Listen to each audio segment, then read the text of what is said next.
राहुल गांधी यांनी महाराष्ट्रात आल्यावर बोलता बोलता इतिहास सांगितला. या इतिहासामध्ये सावरकर हे ब्रिटिशांच्याकडून दरमहा 60 रुपये वेतन घेत होते. ते ब्रिटिशांना सामील होते किंवा त्यांनी ब्रिटिशांची अनेक वेळा माफी मागितली. अशा तऱ्हेची विधानं केली. ही विधानं ऐकल्यानंतर पुन्हा एका सावरकर भक्ताच्या भावना दुखावल्या आणि तो कोर्टात गेला. मग त्यानं सावरकरांची बदनामी झाली म्हणून कोर्टात केस सुरू केली. अर्थात राज्य BJPचं असल्यामुळं त्यांना पाहिजे त्या गोष्टी मिळू शकल्या, धीटपणा आला आणि केस चालू झाली. पुण्यातून होतं काय, एक काळ असा होता की जेव्हा सावरकर म्हणजे आम्हाला माहिती होते की जे ने मजसीने परत मातृभूमीला सागरा प्राण तळमळला, हे गीत त्यांच्या नावावर अगदी डोळ्यात पाणी आणून लोक व्याकुळतेनं म्हणायचे, गायचे, ऐकायचे. तेवढीच माहिती होती. अंदमानमध्ये त्यांना काळ्या पाण्याच्या 2 शिक्षा झाल्या, 50 वर्षाची शिक्षा झाली वगैरे सुद्धा ऐकून सहानुभूती वाटायची.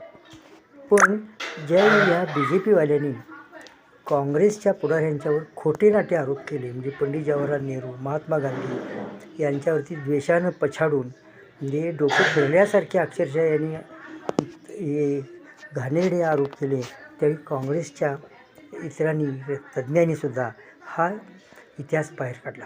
तोपर्यंत सावरकरांचा हा खरा इतिहास कोणाला माहिती नव्हता. त्यामुळे झाकली मूठ 1.25 लाखाची होती. आता तर त्यावर केस चालली.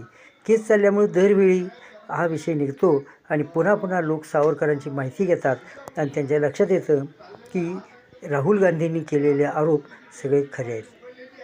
म्हणजे अशा तऱ्हेनं सावरकरांची बदनामी व्हायचं काम हे BJPवाल्यांच्याकडनं व्हायला लागलं आहे. ही केस चालवल्यामुळे होतं आहे. त्यामुळे केस आता बंद केली तरच सावरकरांची बदनामी थांबेल. किमान जी काही आतापर्यंत उरली आबरू आहे ती शिल्लक राहील.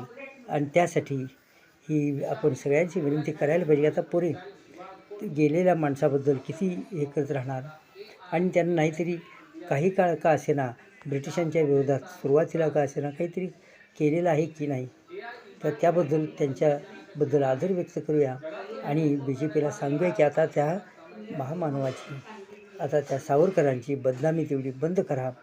त्यासाठी अशा केसेस घालणं आणि तुमच्या दिवाळखोर अकलेचं ज्ञान पाजळू नका.